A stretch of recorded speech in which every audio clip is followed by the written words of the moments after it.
What are we going to say about Bill Brady to get him up here? We're going to say this is a man who's dedicated 15, 20 years of his life to the evolution of public policy in the state of Illinois.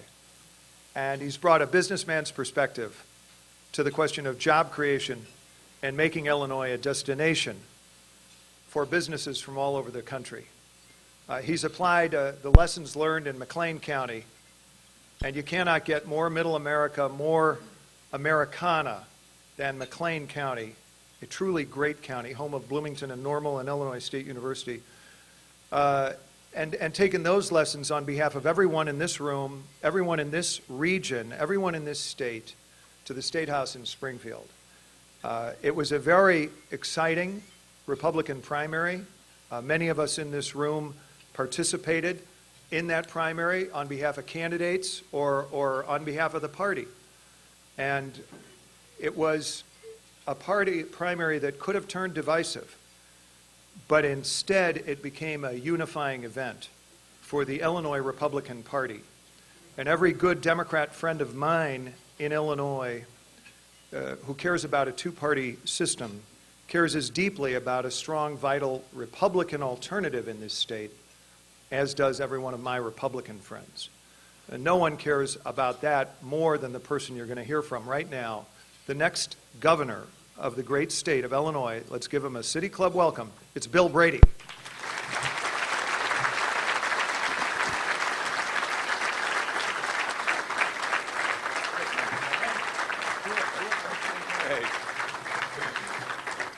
Chris, thank you very much. I didn't know if I was ever going to get talk, but since jobs are the #1 issue in this election, I'm going to dismiss you all so you can get back to work. Thanks for having me here. I truly appreciate what the City Club does. Jay, what you do and what you do to bring about policy discussion, an opportunity for people to mix and mingle and come up with good ideas that help move our cities and our state forward. And it's a great opportunity for me to be with you. Although I'm from Bloomington, you may not know this, but I've had the opportunity to appreciate this city for a number of years. First starting as a runner at the Board of Trade in my college years, moving on to enjoying your city with my wife, Nancy. And most recently, of course, we've had an opportunity to gain a residence here and enjoy a few Blackhawks games. What about the Blackhawks? Give them a round of applause. But it's been a great opportunity for us to mix. But as much time as we're spending in Chicago, my staff continues to remind me, Bill, you need to tell people up here a little bit more about you. They want to learn more about you. So I appreciate the opportunity to be here with you today. Of course, my beginnings do begin in McLean County, in Bloomington, Illinois. I'm a graduate of Central Catholic High School, a graduate of Illinois Wesleyan University, where I studied business and economics, met my wife, Nancy. We've been married for 27.5 years, and decided we wanted to raise a family and build a business throughout Central Illinois. We are blessed to have 3 children, 2 of which are adults now and live in this fine city. Our daughter is a nurse in the heart wing of the Children's Memorial Hospital, Katie, and our son William is an aspiring lawyer. Why, I'm not sure, but he's an aspiring lawyer, just completed his 2nd year at DePaul Law School. William's here. Would you stand up and be recognized, William?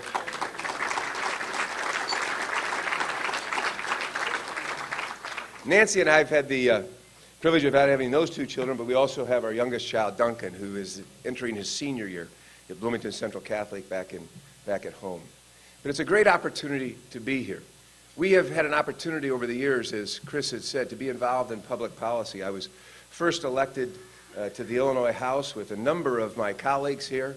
I remember Skip Saviano and I started together in the Illinois House in about 1993. Yeah, well, 1993. Don't hold that against us. But we've had a number of years to be involved in public policy with my colleagues here. I've also had the good fortune to be able to learn about business, to build a business. And like a lot of businesses, our business has been struggling over the last several years. For those of you who don't know, it's rooted in the development and housing and real estate marketing business throughout 6 or 7 communities. 7 communities, I should know the answer to that, in Central Illinois. But we have, in order to survive, had to retool our business. But unfortunately, Illinois has not retooled the business of this state to put it in a position where we can move our state forward. We suffer with demanding challenges, starting with our deficits, continuing to spend money we don't have, We are not investing your taxpayer dollars as wisely as we should, spending beyond our means when we should be focused on cutting spending, living within our means, and focusing on the highest priorities that we have. We've built a bloated debt.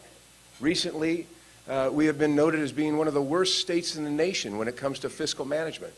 Our pension funds are over $70 billion unfunded, over half of which was achieved or accumulated in the last 8 years. Our bonded indebtedness is over $20 billion, over half of which was put in place in the last 8 years. Our healthcare providers, our human service providers, our colleges, our schools, our cities, and our counties are bankrolling the state's neglect to the tune of over $6 billion in unpaid bills. Ladies and gentlemen, these are policies that we cannot allow to continue. The message that the fiscal mismanagement of this state sends across this nation is damaging the very nature of our economic survival and the job climate in this state. Over the last 15 months, we've lost over 200,000 jobs. Over the last 8 to 10 years, we've seen net outmigration and job losses in excess of 700,000 people and jobs. The state of Texas has grown more jobs than we have lost because of the poor policies that we have put in place. If we're going to turn this state around, we have to realize that we have to begin to live within our means. We have to pay down our debt, and we have to bring jobs back to Illinois. But we also need competent leaders. We need leaders who can move forward and stop blaming other people for our problems. We need real leadership that will take charge and responsibility. We need leadership that will remove many of the Ritsko-Blagojevich appointees that sit now in state government, that continue to carry on the policies that have failed us over the past. We need to get rid of those people and bring in a fresh crop, a new generation of leaders who can take our state and move it forward. And I believe that's a lot of what this campaign is about. You see, I believe in Illinois. I believe we have the greatest opportunity of any state in the nation. When you look at our resources, our natural resources, rooted in our soil through our agribusiness and agriculture, expanding on to our infrastructure, our rail, our river, our road, and our air right-of-way. Do you realize we have more right-of-way in this state per capita than I believe any other state in this nation? We have the finest colleges and universities. We have the best healthcare institutions of any state in the nation. We are the 5th largest state in the nation with over 13 million people ready and willing to go to work, and we are located at the crossroads of this country's economic intersection, if not this world's. But unfortunately, the policies that we've seen put in place have pushed private sector business investment to neighboring states.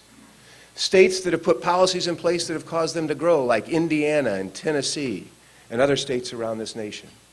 You see, I think the problem is relatively simple. If we want to bring jobs back to Illinois, we have to realize what has pushed jobs out of Illinois.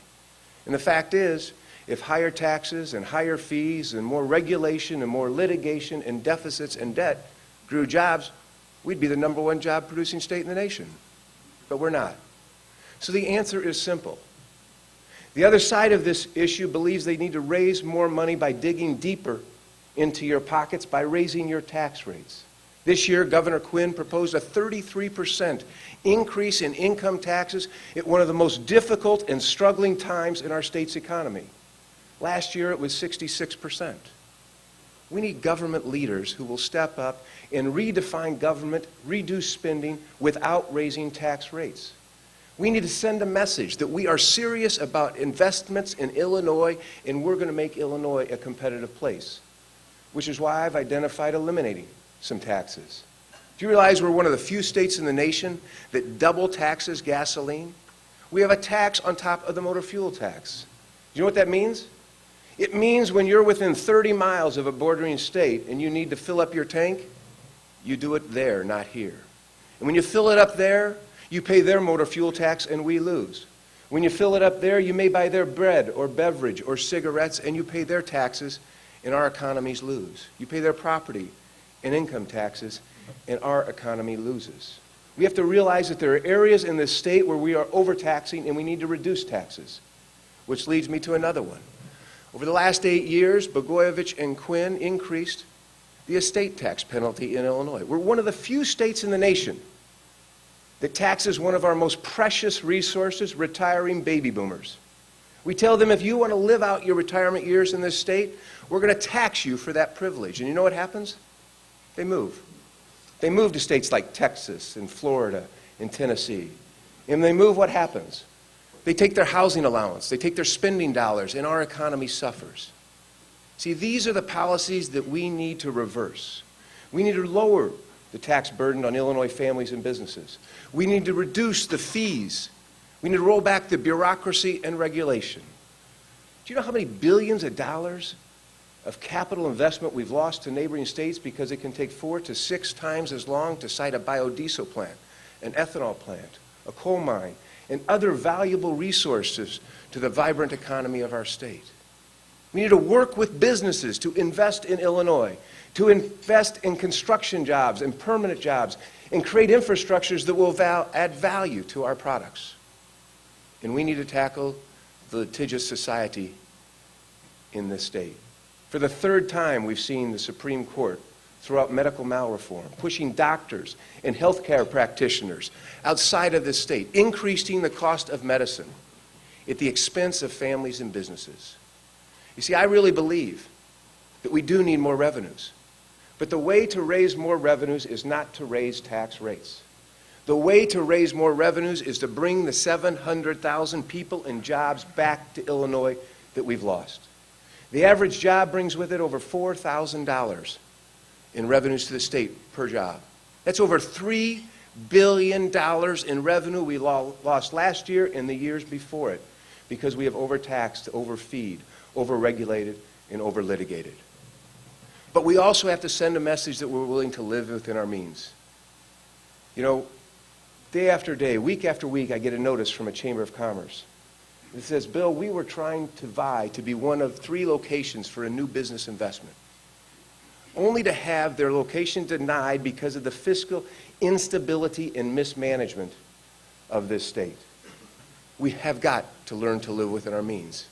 Now, I've suggested that we cut spending, that we reduce government spending by rooting out waste, fraud, abuse, mismanagement, and corruption that has so encumbered our governmental process, by cutting a dime on every dollar. I don't think there's any one of us here who doesn't believe we could cut a dime on every dollar in state spending, just as we've had to do in our families, in our businesses.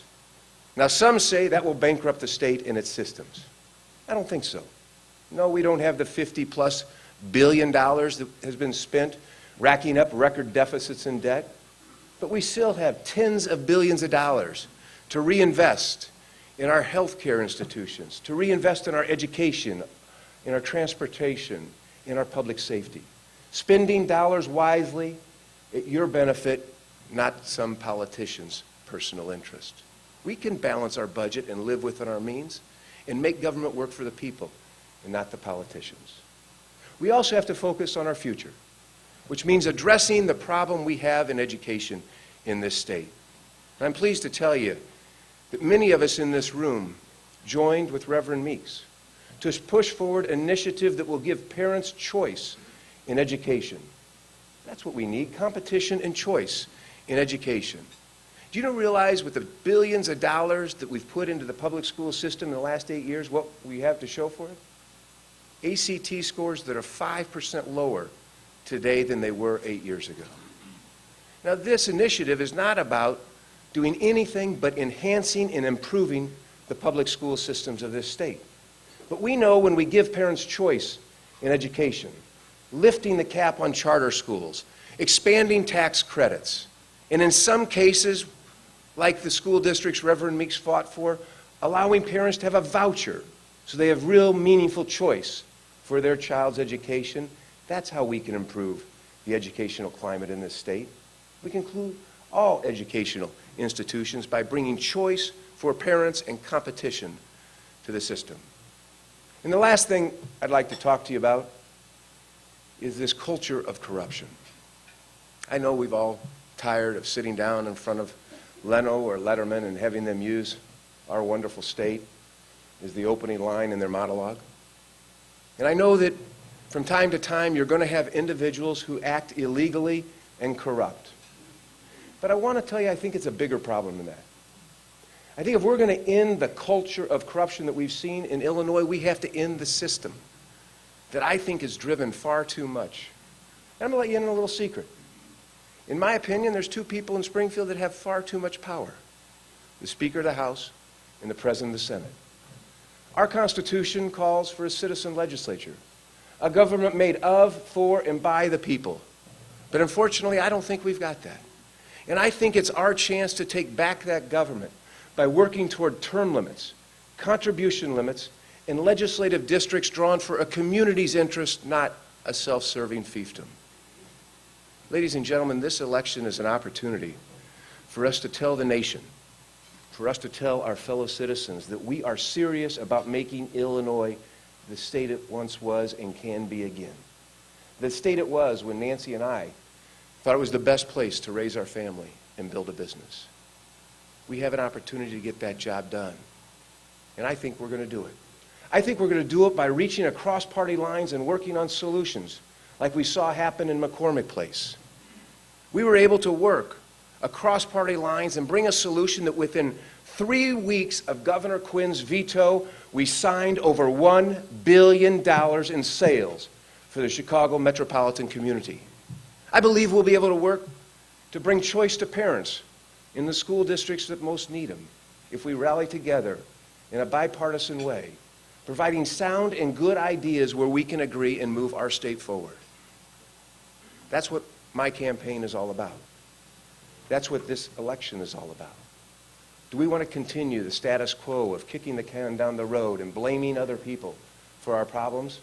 Or do we want to put real leaders in office who have sound ideas that will embrace the systems that have proved for us in the past and get rid of the systems that have failed us recently?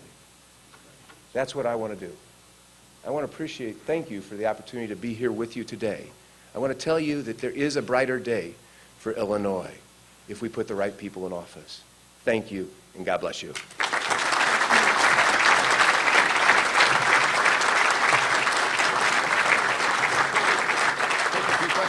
Sure. Jenny, raise your hand. Hi, Jenny. And back there, if you have a question, bring them up. We have a couple to start off with. Alderman, we start with you. Alderman Burton, the terrorist, a former fighting alderman of the 42nd Ward, who now puts down as his affiliation, has been. That alone gives you first ups. Senator Brady, what do you think about instituting revenue sharing of the federal income tax? You know, we had a chance to talk about that earlier. The idea was brought up, something I think that Reagan had brought up earlier, if we had talked earlier about it, that rather than having the federal government give us stimulus money and have all the strings attached to it, deciding how we should best manage our state, I think it's a wonderful idea for us to receive back some of those federal tax dollars without those strings attached, so we can invest them wisely in our state better than having the strings attached. This is from board member Anne Marie St. Germain. What are the first 3 steps to fair and meaningful pension reform? Well, the first step is that we have to convince the people who are invested in the system that if we don't change the system, there isn't going to be any money to pay them. The system will implode if we don't change the system. Now, to do so, I think what we have to do is we have to move to what the private sector does, which is employee-owned pension systems with a Social Security background for them. And then once we move that liability off the books and give people the right to invest in their own pension as the rate they want and have the Social Security, then we have to have the fortitude to amortize the debt over a reasonable period of time, no longer delaying that on the backs of our children and grandchildren. As you all know, Governor Quinn has tried to further indebt our children and grandchildren by borrowing another $3.9 billion to solve this budget crisis, rather than deconstructing and reining in government spending. I'm absolutely against and will not allow the state of Illinois to dig a deeper hole, putting at risk the annuitants who depend on those resources and putting at risk the economic viability and the future of our children and grandchildren. Senator, this is the last softball. After this, we start throwing the 95-mile-an-hour ones. I'm just giving you one more. This is from... Better than a hockey puck. Yes, right. Well, Chipperone's still here, so that's possible. Mark Weiermulder, where are you? Raise your hand. All right. Tea Party thoughts. Less government, less entitlements, less taxes. What are your thoughts? All the above. Right, fair enough. Put your helmet on. Here we go. From Tom Leahy. Not Tim Lee, Tom Lee. Will cutting spending also cut jobs? In some areas, it will cause a shift of jobs from one area. I'll give you an initiative that I think the Department of Correction has been, I think, bloated with administrative levels of pay. We're going to have to reduce those, bring more frontline workers in to protect our public safety. In other areas, we can attrition some of the jobs out. But we also have to tackle this issue that we read about from time to time, not time to time, week to week, and that is the fact that our government is operating above private sector levels. In other words, study after study shows that government pay is anywhere from 10 to 30% higher than private sector pay, and I'm using broad numbers here. Government pensions are 30 to 100% higher than private sector. We have to have the right leadership in place that will rein in a balance and parity with the private sector. The taxpayers, you, don't deserve to have to pay more just because someone's not willing to correct the system. So part of it has to do with pay parity. There will be some movement within areas and programs that we cut, areas and programs that we grow, and there will be some attrition benefit as people retire that we'll be able to use to manage this. Okay. Mary Stowell, where are you, Mary? Raise your hand. You made it. After this question, we'll see. Be ready. Lucky Sharon Green isn't here. You're ready? Here we go.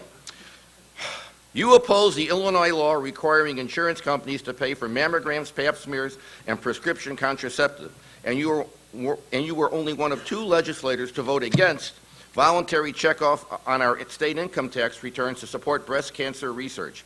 Can you support, after this, can you support any policies to further women's health care in Illinois? Well, let me talk about the insurance mandates. I frankly am not sure about the latter question on the checkoff.